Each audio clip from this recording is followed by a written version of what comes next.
Bonjour à tous, j'espère que vous vous portez bien par la grâce de Dieu. Amen. Donc, sans plus tarder, on vient de le chanter, hein, c'est uniquement le Seigneur qui peut nous fortifier. C'est uniquement le Seigneur, on ne peut pas nous fortifier nous-mêmes, mais c'est vraiment par la grâce de Dieu que Dieu peut nous fortifier. Malgré tout ce qui se passe dans nos vies personnelles, c'est uniquement le Seigneur, le Dieu créateur qui peut nous fortifier. Et j'aimerais commencer ce message avec le passage suivant. Tournez avec moi dans Matthieu, chapitre 6, le verset 34b, c'est-à-dire c'est la deuxième partie du verset. Donc, je vais m'attarder là-dessus. Donc, aujourd'hui, nous allons voir quand même plusieurs, ou du moins quelques versets, mais on va commencer par ce verset-là. Donc, Matthieu, chapitre 6, le verset 34b. Donc, je lis pour vous. Et c'est Christ qui le dit, et Matthieu l'a relevé. Matthieu, c'est un disciple de Jésus-Christ. Donc, il l'a relevé dans ses écrits.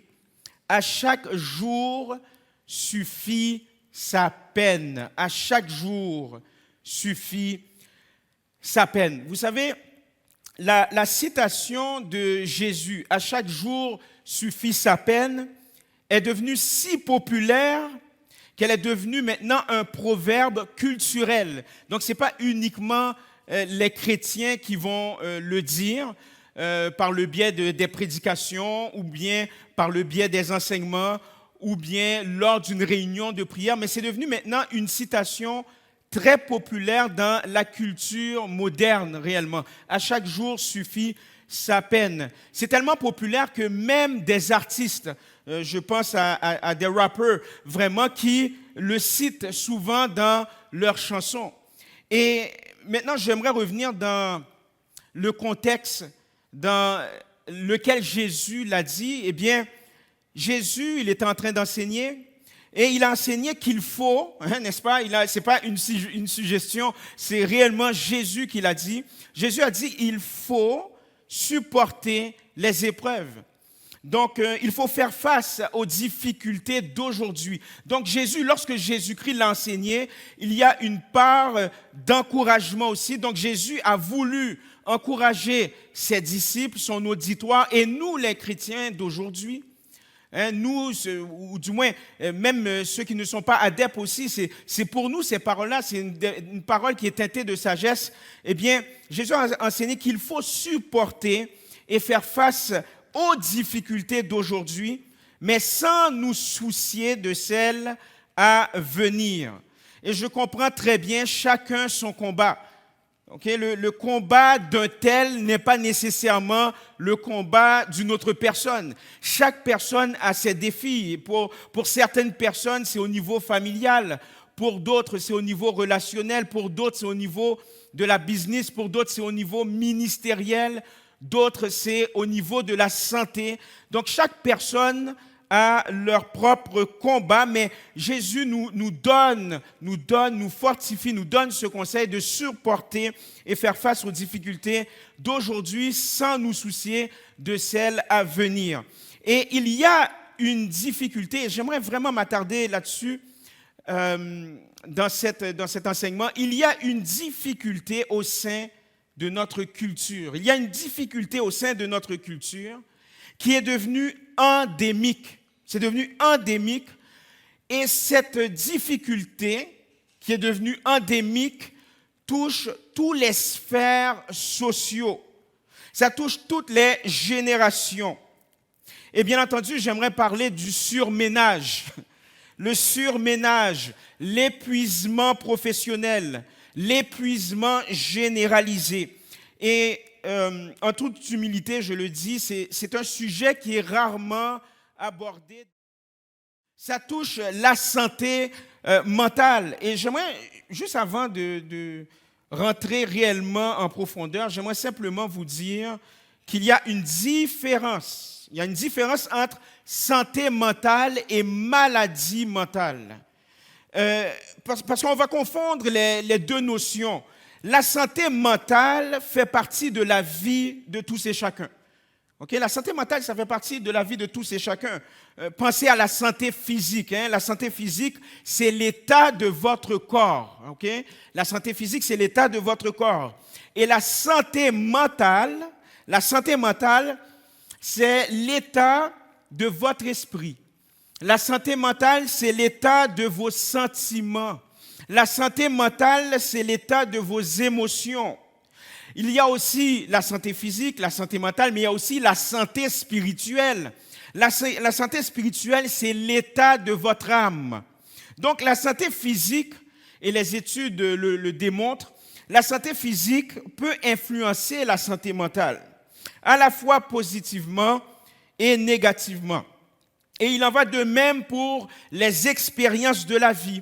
Il en va de même pour nos relations, pour nos communautés, pour la vie de tous les jours, en fait, pour l'environnement scolaire, pour l'environnement de travail. Tandis que la maladie mentale, c'est pas pareil. La maladie mentale affecte la capacité d'une personne de fonctionner dans la vie de tous les jours et ce à de longues périodes. Donc, ça n'a rien à voir, la maladie mentale n'a rien à voir à se sentir down. Ça a à voir sur la façon dont les gens voient ou perçoivent le monde qui les entoure et la façon dont ces gens vont interagir aussi socialement. Maintenant, j'aimerais revenir sur le sujet de cette prédication, le surménage. Le surménage, qu'est-ce que c'est? On entend souvent parler de surménage, l'épuisement professionnel, l'épuisement généralisé. Qu'est-ce que c'est le surménage? Eh bien, le surménage est un état. Voilà. Le surménage est un état d'épuisement physique et émotionnel. Et cela peut se produire, mes chers amis, lorsque vous ressentez un stress, mais c'est un stress à long terme dans votre travail, lorsque vous avez occupé pendant longtemps un rôle physiquement ou émotionnellement épuisant. Donc, ce n'est pas uniquement dans le travail, ça peut être aussi dans d'autres domaines de la vie. Ça peut être comme la parentalité, notamment les études, les disciplines sportives également, ça peut être le ministère, ça peut être aussi les relations. Et pourtant, l'évangile de Jésus-Christ, je vous rappelle que l'évangile veut dire bonne nouvelle, la bonne nouvelle de Jésus-Christ, l'évangile de Jésus-Christ apporte une solution adéquate à ce problème. Voilà pourquoi j'aime tellement l'évangile de Jésus-Christ. Oui, ça parle, n'est-ce pas, de la vie, la mort, la résurrection de Jésus. Mais sachant cela, maintenant, qu'est-ce que je fais avec ça? N'est-ce pas? C'est comme si je vous paye un café, vous avez le gobelet, vous avez le café en dedans, donc qui représente la bonne nouvelle de Jésus-Christ. Mais qu'est-ce que vous faites avec ça? Vous avez le café, mais il faut le boire. Donc c'est la même chose. Qu'est-ce qu'on fait avec l'évangile de Jésus-Christ? Eh bien, il faut l'intérioriser, il faut le vivre et ça apporte une solution à tous nos maux quotidiens. Donc, j'aimerais vous dire que l'évangile de Jésus-Christ, la bonne nouvelle de Jésus-Christ, eh bien, apporte une solution adéquate au surménage. Lorsque je vous dis ça, je suis certain que parmi vous, il y a des gens qui vont dire, mais écoute, moi, je ne le vis pas. Je ne vis pas le surménage. Je gère quand même assez bien ma vie. Et gloire à Dieu pour ça, moi je suis content. Si vous ne vivez pas le surménage, l'épuisement professionnel, l'épuisement généralisé, eh bien je dis gloire à Dieu. Tant mieux pour vous, je suis très content. Mais pour ceux qui ne le vivent pas, voyez cet enseignement comme une prévention. Voyez-le comme une prévention parce qu'en réalité, personne n'est à l'abri. J'ai entendu un témoignage d'un pasteur aux États-Unis, un pasteur notoire aux États-Unis, qui avait débuté son église et puis ça allait très bien. Belle croissance spirituelle, croissance numérique également. Et malgré que ça allait bien, mais il a vécu le surménage. Il n'aurait jamais cru que cela lui arriverait. Donc, c'est simplement pour vous dire, bien entendu, il est sorti de ce problème-là en appliquant l'évangile, mais aussi en cherchant de l'aide de la part des professionnels. Donc, si vous ne le vivez pas, gloire à Dieu, mais voyez-le comme une prévention parce qu'en réalité, personne n'est à l'abri de ce mal-être. Et j'aimerais vous dire ceci, que le surménage n'est pas une dépression. Okay? Le surménage n'est pas une dépression, cependant, c'est un tremplin vers la dépression. C'est un tremplin vers la dépression. Jésus eut à dire, venez à moi, vous tous qui êtes fatigués et chargés, et je vous donnerai du repos. Prenez mon joug sur vous, recevez mes instructions. Là, on parle que l'évangile, c'est pratique. C'est pratique. Recevez mes instructions, car je suis doux et humble de cœur, et vous trouverez du repos pour vos âmes, la santé spirituelle. Car mon joug est doux et mon fardeau léger. Vous allez trouver cela dans Matthieu chapitre 11, les versets 28 à 30. Donc, qu'est-ce que Jésus-Christ nous dit littéralement? Eh bien, Jésus-Christ enseigne que la solution face à l'adversité, la solution face également à l'épuisement généralisé, eh bien, en d'autres mots, la solution est en lui. La solution est en lui, parce qu'en lui, il y a rafraîchissement. En lui, il y a solution. En lui, il y a également guérison. Et par sa grâce, par sa compassion, le Seigneur permet aussi le soutien médical. Il n'y a rien contre ça. Il permet aussi le soutien médical puisque c'est de lui que viennent toutes les connaissances. Donc, il n'y a rien de mal à ça. Et le but de cet enseignement, eh bien, c'est de prévenir, dans un premier temps, c'est de prévenir, mais en même temps, pour ceux qui vivent un épuisement généralisé, eh bien, c'est aussi de discerner si vous êtes dans un état de surménage. C'est ça le but de l'enseignement, c'est de prévenir, mais en même temps, est-ce que je vis ça? Parce que certaines fois, on ne le vit pas et ensuite, on frappe un mur. Donc, c'est de discerner si vous êtes dans un état de surménage. Et également, non seulement pour discerner, pour prévenir, mais également pour vous donner des outils issus de l'évangile de Jésus-Christ, issus des instructions. C'est ce que Jésus-Christ a dit. Suivez mes instructions, issus des instructions de Jésus pour surmonter le surménage. Surmonter le surménage, et c'est le titre également de mon enseignement aujourd'hui. Donc, lorsqu'on entend parler du problème de surménage, il faut comprendre aussi la racine, d'où ça vient. Eh bien, le surménage, eh bien, ou du moins l'épuisement professionnel, l'épuisement généralisé, provient de l'autonomie absolue. Le surménage, ça provient de l'autonomie absolue, l'autosuffisance. Et l'autosuffisant, eh bien, assume le rôle de sauveur. Oh. L'autosuffisant assume le rôle de sauveur plutôt que de faire confiance au Seigneur Jésus-Christ pour accomplir sa propre volonté. Est-ce que vous comprenez? C'est ça. Il assume, il prend la place d'un sauveur. Et l'autosuffisant va voir, vous allez voir là, lorsque si vous le vivez et puis si vous le constatez, l'autosuffisant va voir chaque besoin dans sa vie, chaque besoin dans son entourage. Eh bien, l'autosuffisant va voir chaque besoin comme un mandat personnel. Il va le voir comme un mandat personnel afin de tout prendre en charge plutôt que de demander la sagesse et la direction du Seigneur Jésus-Christ. Je vais répéter, l'autosuffisant va tout prendre en charge, va voir tous les besoins, ses propres besoins, les besoins de son entourage, comme étant un mandat, une mission personnelle, au lieu de demander au Seigneur Jésus-Christ, au lieu de demander des instructions qui émanent du Seigneur Jésus-Christ. Donc, il va tout prendre en charge. Donc, il assume le rôle de sauveur de l'humanité, sauveur de son entourage, sauveur de sa communauté, sauveur de sa famille.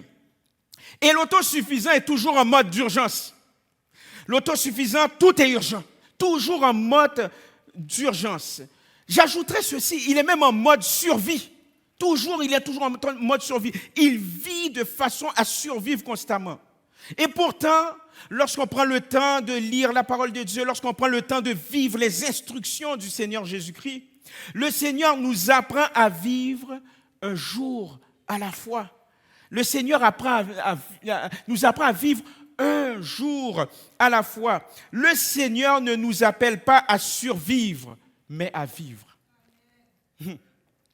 Je répète, le Seigneur ne nous appelle pas à survivre, mais à vivre. Le Seigneur vous appelle à profiter de votre vie. Il n'y a rien de mal à cela. Il faut profiter de notre vie, mais sans vous surmener. C'est ce que ça veut dire. Vous êtes appelés à profiter de cette vie parce que vous voyez la vie comme une grâce de Dieu. C'est la grâce de Dieu. Dieu vous appelle à profiter de votre vie, mais sans vous surmener. Et Matthieu, justement, l'auteur Matthieu, et en passant, à chaque fois que je pense à Matthieu, je pense à mon fils. Je me souviens lorsque, dans nos temps de dévotion familiale, juste une petite anecdote, après je vais fermer la parenthèse rapidement. Je me souviens, lorsqu'il était plus jeune, je pense qu'il avait 5-6 ans, et puis on avait nos temps de dévotion familiale, c'est-à-dire on prend un temps ensemble à la famille pour prier, pour louer le Seigneur, pour chanter, et on prend le temps aussi de lire les Saintes Écritures. Et on apprend à nos enfants à lire la Bible, et puis j'ai dit, non, Matthieu avait eu 7-8 ans, parce qu'il a eu un délai au niveau de la lecture. Il avait 7-8 ans, et la lecture portait sur le livre de Matthieu. Et puis j'ai dit, Matthieu, lis Matthieu, chapitre 2, le verset 20. Et Matthieu ouvre sa Bible, il dit, moi, chapitre 1, verset 20. Moi, avec sa petite voix, moi, chapitre 1, verset 20. Ok, c'est pas ça, là, mais c'est correct, c'est correct. Donc, juste une petite anecdote. Je ferme la parenthèse. Donc, à chaque fois que je vois Matthieu, je pense à cette anecdote. En tout cas, Matthieu, le disciple de Jésus-Christ et puis l'écrivain, Matthieu va relever une observation de Jésus dans le chapitre 6 en écrivant que les oiseaux du ciel, mais ils profitent de la vie. C'est ce qu'il va dire, les oiseaux du ciel profitent de la vie. En d'autres mots, les oiseaux du ciel sont en train de vivre. Ils vivent tout simplement et ils ne s'inquiètent pas. Et en vérité, lorsque Matthieu a relevé la citation de Jésus concernant les oiseaux du ciel, eh bien Matthieu va comprendre aussi, et puis Jésus va le dire aussi, mais Matthieu va dire aussi que ce privilège nous est réservé.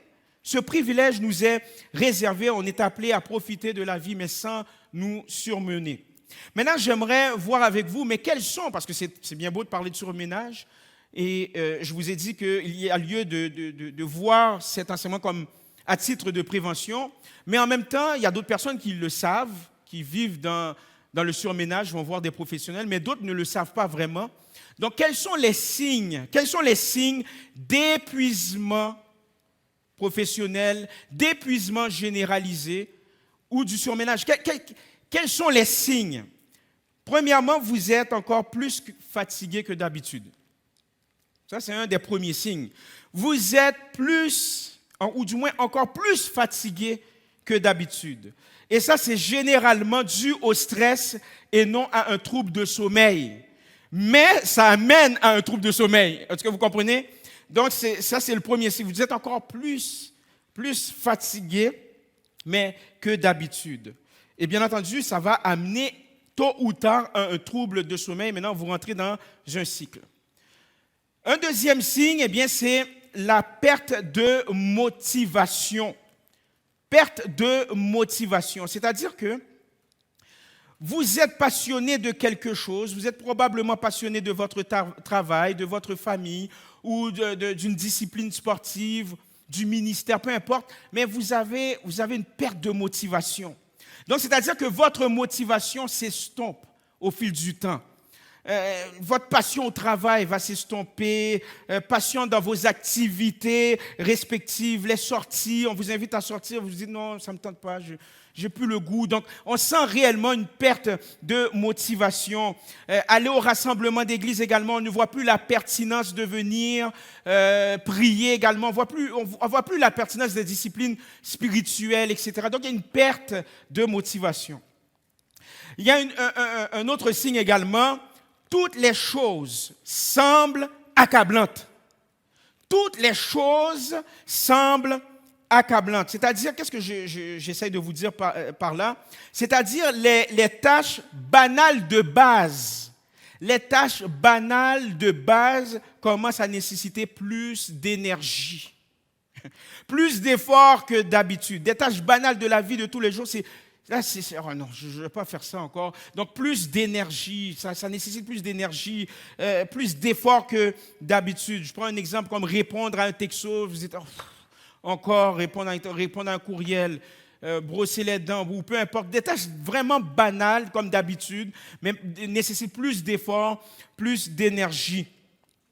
Vous devenez de plus en plus conflictuel.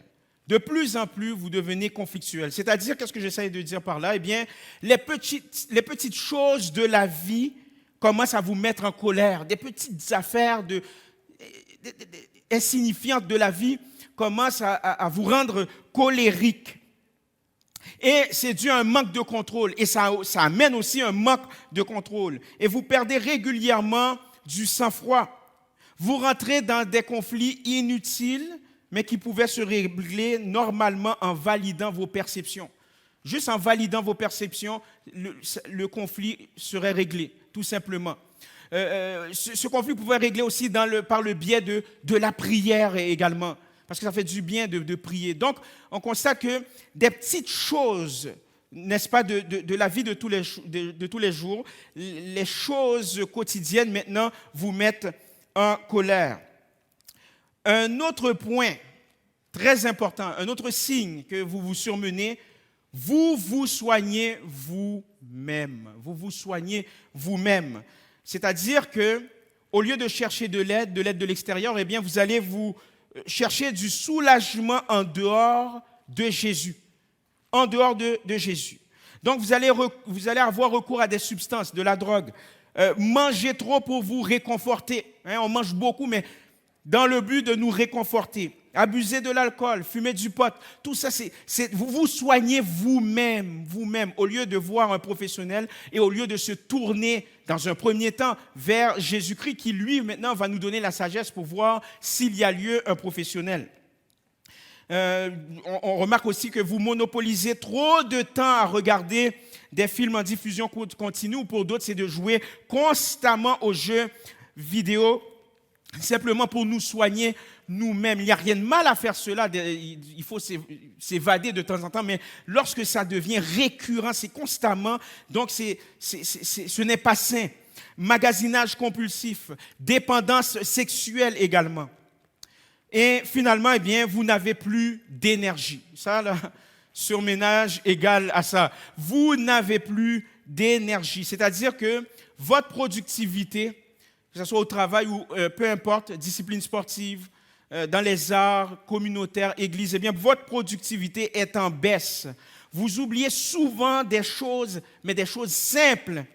Et aussi, vous trouvez que les gens de l'extérieur vous épuisent. Les gens de l'extérieur vous épuisent, ça prend toute votre énergie.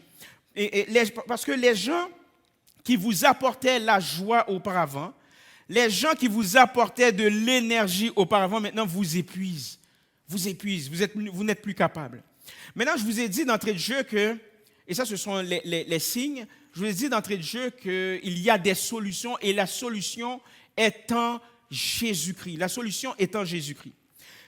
Je vous rappelle la citation de Jésus. Jésus a dit, « Venez à moi, vous tous qui êtes fatigués et chargés, et je vous donnerai du repos. » Je vous donnerai du repos.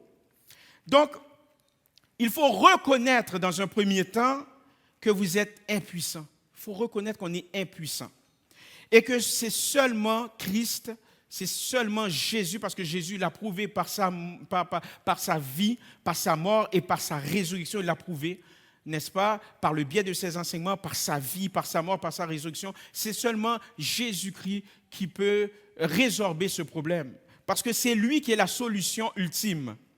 Dans le venez à moi, Jésus l'a dit, venez à moi, mais dans le venez à moi, lorsque vous venez à Jésus-Christ, eh bien, vous êtes dans l'humilité. Voilà, venez à moi, mais vous venez à Jésus-Christ. Vous dites littéralement, je ne suis pas autosuffisant. J'ai besoin d'un être supérieur sur le plan surnaturel pour m'aider à travers ça. Et dans le venez à moi, parce qu'il y a une conversation, lorsque vous venez à Jésus-Christ, il y a une conversation humble.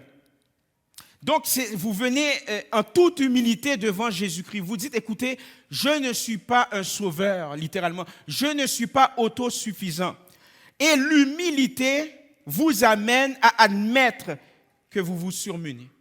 L'humilité va vous aider à admettre, effectivement, j'ai un problème de surménage. Effectivement, ou du moins, je regardais les signes, je m'en vais vers là. Donc, ça c'est l'humilité, ça vous amène, parce que, n'oubliez pas, la racine du surménage, c'est l'orgueil. Je suis capable, je suis autosuffisant, je suis le sauveur de l'humanité. Mais venez à moi, c'est l'inverse. On vient en toute humilité, on a une conversation humble avec Jésus-Christ. Et cette humilité que vous avez envers Jésus-Christ vous amène à admettre qu'il y a un problème, vous amène à admettre que vous vous surmenez.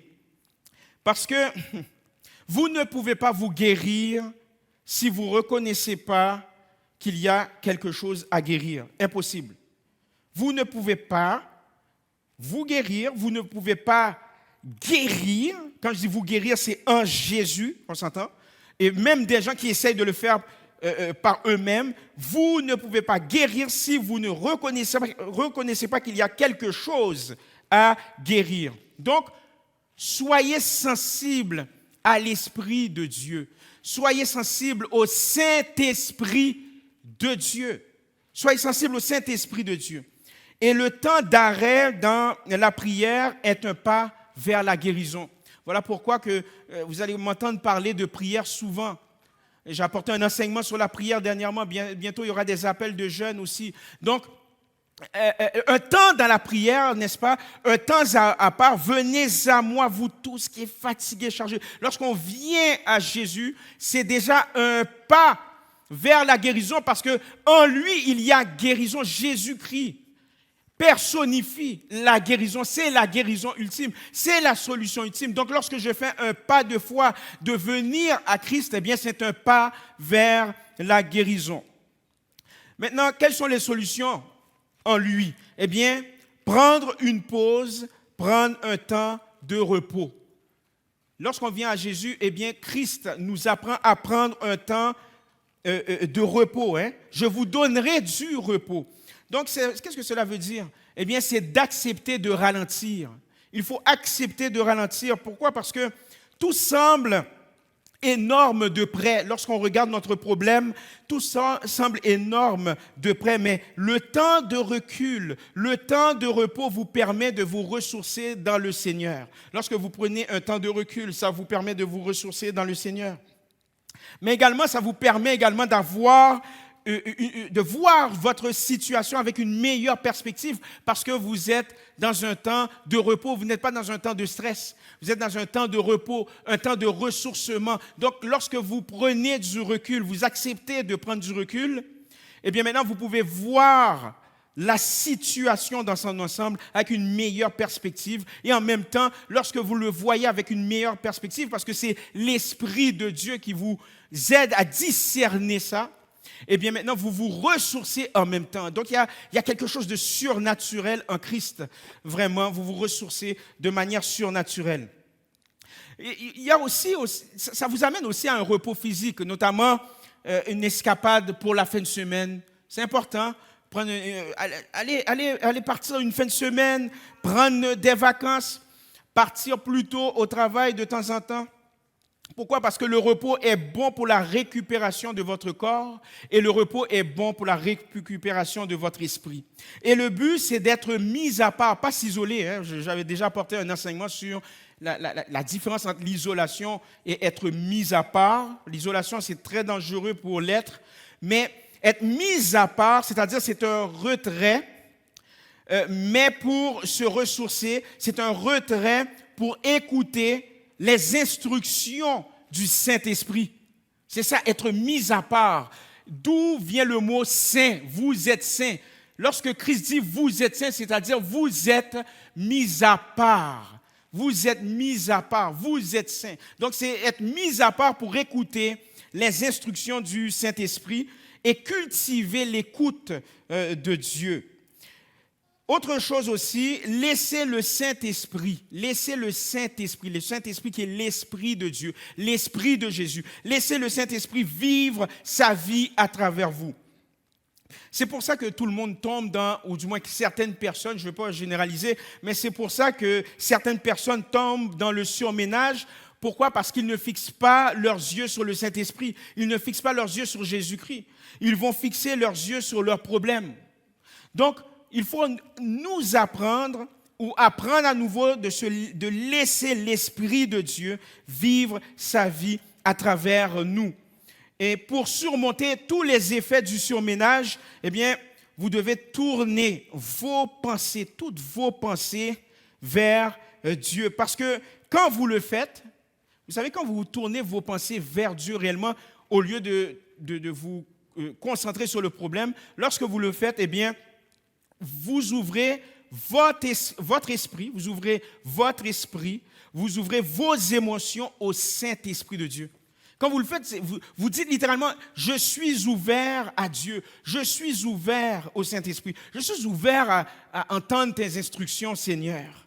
Et l'Esprit de Dieu qui est en vous va vous amener à le contempler. Donc, au lieu de se focaliser sur le problème, l'Esprit de Dieu, parce que l'Esprit de Dieu nous amène vers l'adoration. Donc, lorsque vous vous tournez vers Dieu, votre esprit vers Dieu, eh bien, le Saint-Esprit de Dieu va vous amener à le contempler. Et vous allez voir qu'il y a une paix. Il y a une paix qui surgit. Pourquoi? Parce que toute l'attention est tournée sur Jésus. J'aimerais vous dire ceci, la mort et la vie sont au pouvoir de la langue. Quiconque l'aime en mangera les fruits. Donc, arrêtez de dire constamment, j'ai trop de choses à faire, je suis extrêmement fatigué tout le temps. Oui, il faut reconnaître qu'on a des choses à faire. Oui, il faut reconnaître que nous sommes fatigués, mais le dire constamment va vous amener à le vivre constamment. Donc, au lieu de dire, j'ai trop de choses à faire constamment, ben, soyez reconnaissants. Ça, c'est un truc. Soyez reconnaissants. Ce n'est pas de vivre dans un déni. C'est simplement d'être reconnaissant envers Dieu. Dites merci Seigneur. Merci Seigneur pour les mandats que tu m'as octroyés. Maintenant, donne-moi la sagesse, Seigneur Dieu, pour passer à travers ces mandats. Est-ce que vous voyez la différence? Donc, en disant tout le temps, je suis fatigué, j'ai trop de choses à faire. Mais là, vous êtes en train de vous accabler. Vous allez être encore plus fatigué. Mais dites au contraire, parce que la mort et la vie sont au pouvoir de la langue, quiconque l'aime en mangera les fruits. Dites au contraire, Seigneur Dieu, je sais que j'ai beaucoup de choses à faire, mais merci Seigneur Dieu pour les mandats que tu m'as octroyés. Maintenant, donne-moi la sagesse, Seigneur Dieu, pour bien gérer ces mandats-là. Donne-moi des trucs. Envoie des gens pour pouvoir m'aider. J'ai des problèmes dans tel secteur. Envoie-moi des gens, envoie-moi des conseillers. Est-ce que vous comprenez? C'est d'inverser cette pensée qui ne vient pas de Dieu. Okay, c'est d'inverser cette pensée qui ne vient pas de Dieu parce que Jésus-Christ l'a dit, en lui, il y a solution, en lui, il y a repos. Eh bien, au final, j'aimerais simplement vous dire, encore une fois, Jésus, non seulement que Jésus fournit le repos, mais Jésus est le repos. Jésus, il est le repos. Jésus-Christ personnifie le repos. C'est la personnification du repos. Et le repos est l'outil que Dieu utilise pour convertir l'énergie potentielle. Qu'est-ce que j'essaie de dire? C'est-à-dire que le corps, lorsque vous tournez vers Jésus-Christ, maintenant vous êtes dans une quiétude, mais ça affecte le corps aussi. Votre corps va récupérer parce que Dieu va vous dire, écoutez, prends un temps de repos, repose-toi.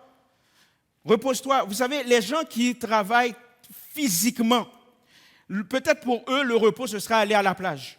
Un exemple.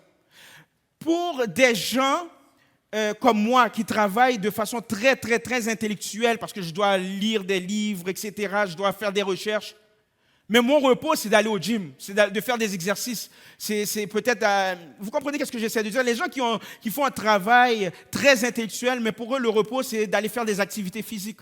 Mais pour d'autres, n'est-ce pas, qui sont très, très, très physiques, c'est d'aller à la plage, tout simplement. C'est de prendre un temps là, de lire, je ne sais pas, faire de la lecture, peu importe.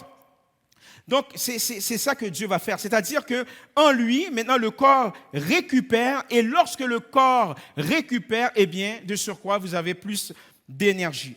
Et le repos en Jésus-Christ produit également, oui, il y a un effet physique, mais il y a aussi un effet mentalement et spirituellement. Le repos en Jésus-Christ produit la confiance. Le repos en Jésus-Christ produit la confiance. Le repos en Jésus-Christ produit aussi la clarté d'esprit. On voit plus clair maintenant. Qu'est-ce qui était en forme de brouillard maintenant devient plus clair parce que j'ai pris un temps de recul. Donc, il y a une clarté d'esprit. Et ces deux facteurs redonnent la force. Et j'aimerais, en terminant, citer une parole du prophète Ésaïe, qui était un prophète dans l'Ancien Testament. Ésaïe, chapitre 40, le verset 31. Tournez dans Ésaïe, chapitre 40, le verset 31. Je termine là-dessus. Mais ceux qui se confient en l'Éternel, donc, en d'autres mots, ceux qui admettent qu'ils ne sont pas le sauveur de l'humanité, ceux qui admettent qu'ils ne sont pas autosuffisants, ceux qui se confient en l'Éternel renouvellent leur force. Ils prennent le vol comme l'aigle. Ils courent, voyez-vous, ils ont plus d'énergie. Ils ont plus d'énergie. Ils courent, c'est pas qu'ils boitent. Ils courent et ne se lassent point. Ensuite de ça, ils marchent et ne se fatiguent point. J'aimerais vous rappeler, seulement ceux qui se confient en Jésus-Christ, seulement ceux qui font confiance en Jésus-Christ, seulement ceux qui se soumettent à ses instructions, qui se soumettent à sa parole, peuvent vivre ce privilège réellement d'avoir cette énergie incommensurable qui émane de Jésus, une énergie spirituelle, de telle sorte que les gens, là, lorsque les gens vont vous voir, vont dire, mais d'où vient cette énergie? Comment se fait-il? Tu n'es pas accablé. Mais ça vient de Jésus-Christ. Et ceux et celles qui ne vivent pas le Seigneur Jésus-Christ, je vous amène à le vivre. Je vous donne un défi de donner votre vie au Seigneur Jésus-Christ. Je ne vous promets pas que votre vie sera facile. Ce sera un mensonge de vous dire, mais quand tu vas être en Jésus-Christ, tout va bien aller, Madame la Marquise. Ce n'est pas ça que j'essaie de dire. J'essaie de vous dire que quand vous allez vivre l'adversité, mais au moins vous allez être avec quelqu'un qui est puissant et qui a prouvé sa toute-puissance parce qu'il est ressuscité, il vit encore. Il vit encore et il règne encore dans nos vies, tout simplement. Donc, si vous n'avez pas accepté Jésus-Christ, je vous invite simplement à l'accepter. Et je vous donne ce défi, essayez-le. Essayez Christ. Je vous dis que ça fonctionne. C'est la solution à nos problèmes. Soyez encouragés et que Christ renouvelle vos forces. Amen.